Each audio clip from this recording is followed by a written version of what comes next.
Salam, sahabat motivasi iman yang dikasihi Kristus. Selamat pagi dan salam sejahtera. Sahabat ODB, pembacaan Alkitab hari ini terambil dari Galatia pasal yang kelima, ayat yang ke-22 sampai dengan ayat yang ke-26. Tetapi buah roh ialah kasih, sukacita, damai sejahtera, kesabaran, kemurahan, kebaikan, kesetiaan, kelemah lembutan, penguasaan diri. Tidak ada hukum yang menentang hal-hal itu. Barang siapa menjadi milik Kristus Yesus, ia telah menyalibkan daging dengan segala hawa nafsu dan keinginannya. Jikalau kita hidup oleh roh, baiklah hidup kita juga dipimpin oleh roh. Dan janganlah kita gila hormat. Janganlah kita saling menantang dan saling mendengki. Ayat Mas Renungan hari ini terambil dari Galatia pasal yang kelima, ayat yang ke-22 sampai dengan 23. Buah roh ialah kasih, sukacita, damai sejahtera, kesabaran, kemurahan, kebaikan, kesetiaan, kelemah lembutan, penguasaan diri. Judul renungan kali ini, Saatnya Berkorban, ditulis oleh Sheridan Fauzi. Sahabat ODB, pada Februari 2020, ketika krisis COVID-19 baru mulai merebak, saya tertegun membaca tulisan seorang kolumnis surat kabar.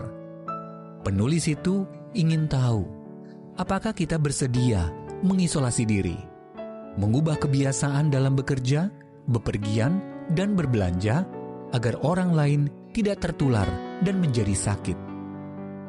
Yang diuji di sini tidak hanya sumber daya kesehatan masyarakat, tulisnya, tetapi juga kerelaan diri kita untuk mendahulukan orang lain. Tiba-tiba saja, kebajikan menjadi kebutuhan yang dicari di mana-mana. Memang tidak mudah memperhatikan kebutuhan dan kepentingan orang lain di saat kita sendiri cemas memikirkan keadaan diri sendiri. Syukurlah, kita tidak hanya bermodalkan tekad dalam upaya memenuhi kebutuhan sesama.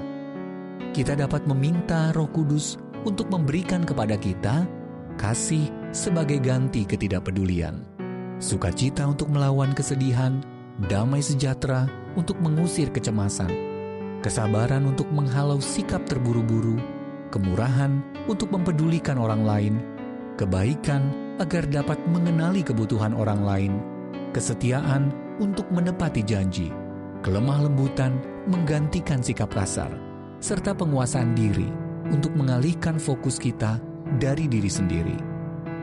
Walaupun kita tidak akan sempurna melakukan itu semua, kita dipanggil untuk terus-menerus mengejar karunia kebajikan dari Roh Kudus. Efesus pasal yang kelima, ayat yang ke-18. Penulis Richard Foster menggambarkan kekudusan sebagai kesanggupan untuk melakukan apa yang perlu dilakukan pada saat diperlukan. Kekudusan itu kita perlukan setiap hari, tidak hanya pada masa pandemi. Apakah kita memiliki kapasitas untuk berkorban demi kepentingan orang lain? Roh Kudus, penuhilah kami dengan kuasa untuk melakukan apa yang perlu kami lakukan.